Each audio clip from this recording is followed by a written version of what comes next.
आज से मुख नायक आया है नए अंदाजे बयां में। हालांकि तेवर वही होंगे लेकिन कलेवर में कुछ परिवर्तन किया है। आज विशेष दिन पर अभिवादन स्वीकार कीजिए बालकृष्ण बाबिस्कर का।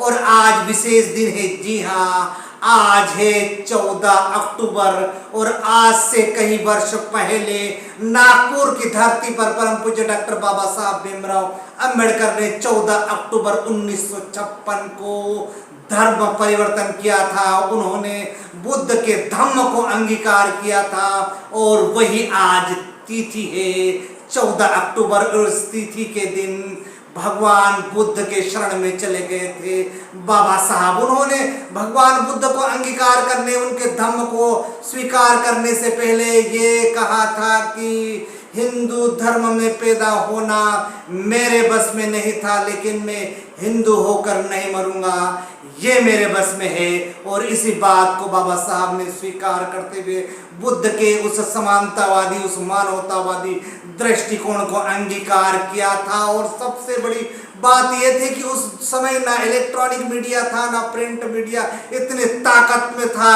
उसके बावजूद भी बाबा साहब भीमराव अंबेडकर का जनमानस पर या बहुजनों पर इतना प्रभाव था कि जिस समय डॉक्टर बाबा साहब भीमराव अंबेडकर ने महाराष्ट्र के नागपुर की धरती पर भगवान बुद्ध का धम्म स्वीकार किया था, यानी बुद्ध धर्म स्वीकार किया था, उस समय लगभग 5 लाख अनुयायियों ने भी धम्म को स्वीकार किया था। क्योंकि बाबा साहब ने अपने जीवन में लगभग 21 वर्ष तक विभिन्न धर्मों का उन्होंने गहन अध्ययन किया था। और उस पर चिंतन करने के बाद वो इस चतुर्वर्णीय व्यवस्था से व्यतीत होकर, ऊंच नीच वाली प्रथा से व्यतीत होकर दुनिया के सारे धर्मों को विशेष तरीके से अध्ययन करने के पश्चात उन्हें एकमात्र धर्म मिला था, वो था भगवान बुद्ध का धम्म। क्योंकि भगवान गौतम बुद्ध ने कहा था कि मेरे द्वारा जो बताए गए रास्ते हैं त्रिशरण, पंचशील और अष्टांगिक मार्ग, यदि इन मार्गों पर दुनिया चलेगी तो निश्चित रूप से न आने वाले समय में प्राणी हिंसा होगी। यानी उन्होंने कहा था कि यदि मेरे धम्म में जाना है तो उसमें प्राणी हिंसा से विरत रहने की शपथ ग्रहण करना पड़ेगी, चोरी न करने की शपथ ग्रहण करना पड़ेगी, बेविचार न करने की शपथ लेना पड़ेगी, झूठ न बोलने की शपथ लेना पड़ेगी और किसी भी प्रकार के व्यसन से मुक्त रहने का संदेश देगा ये मेरा धर्म। साथ ही अष्टांगिक मार्ग भी शरीर जीवन में किस प्रकार जीवित रहना चाहिए और अपने जीने के कारण किसको किस प्रकार से आनंदमय होगा, उसका जीवन सुख और शांति और समृद्धि होगी।